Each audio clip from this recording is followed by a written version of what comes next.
सम्मानित कार्यकर्तागण और यहाँ पर इस उद्घाटन कार्यक्रम में मौजूद सभी अभिभावकों को, नौजवान साथियों को, माताओं बहनों को, सभी को इंडिया गठबंधन की तरफ से मैं सबको प्रणाम करता हूँ, सलाम करता हूँ और लाल सलाम करता हूँ।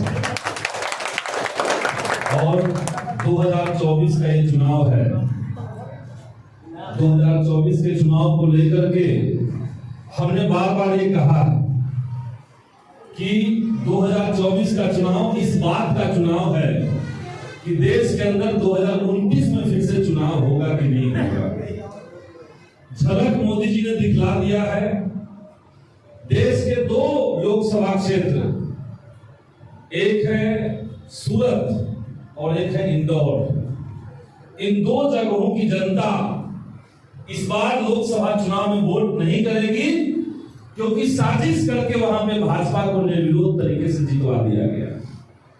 और हम नालंदा की जनता, नालंदा के लोग इस लिहाज से खुशकिस्मत हैं कि इस बार हमें वोट देने का अधिकार मिल रहा है।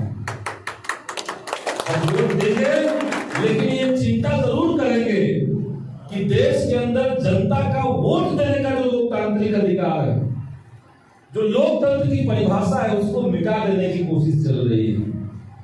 आपने देखा 4 चरणों का चुनाव हुआ और पूरे देश के अंदर जो एक लहर चल रही है, ये साफ होता जा रहा है कि एक तरफ मोदी जी हैं और दूसरी तरफ देश की जनता मोदी जी के खिलाफ चुनाव लड़ रही है। तो ये जनता बनाम मोदी का जो चुनाव हो गया, क्योंकि देश का लोकतंत्र, देश का संविधान सब दांव पे लगा हुआ है। और एक और महत्वपूर्ण चीज कि देश के अंदर राजनीति जो होगी, जो चुनाव होगा, वो जनता के एजेंडे पर होगा कि नहीं होगा। हम लोग चाहते हैं कि शिक्षा पर बात हो, रोजगार पर बात हो, महंगाई के ऊपर बात हो, देश भर में महिलाओं की जो स्थिति है वो एजेंडा बने, किसानों की जो दशा है वो एजेंडा बने, देश भर के मजदूर क्या महसूस कर रहे हैं, क्या झेल रहे हैं, वो चुनाव का एजेंडा होना चाहिए।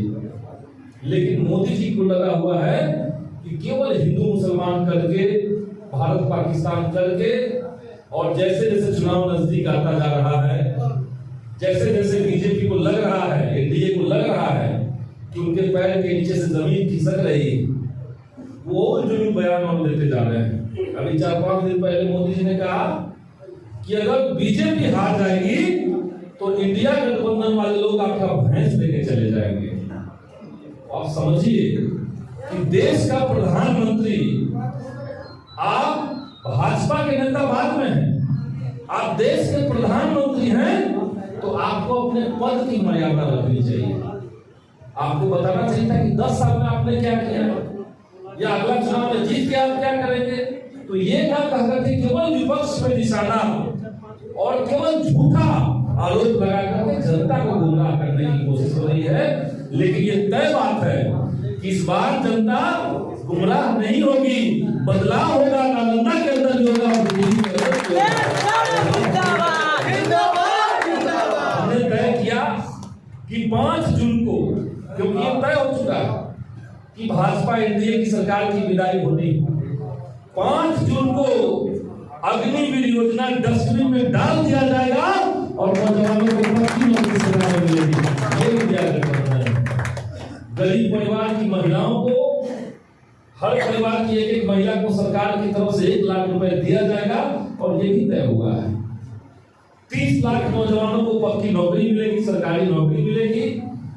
महंगाई कम करेंगे। तो हम लोग जनता के एजेंडे पर काम कर रहे हैं। बिहार के भीतर हर गरीब परिवार को 200 यूनिट बिजली मुफ्त मिलेगी, ये जनता का एजेंडा है।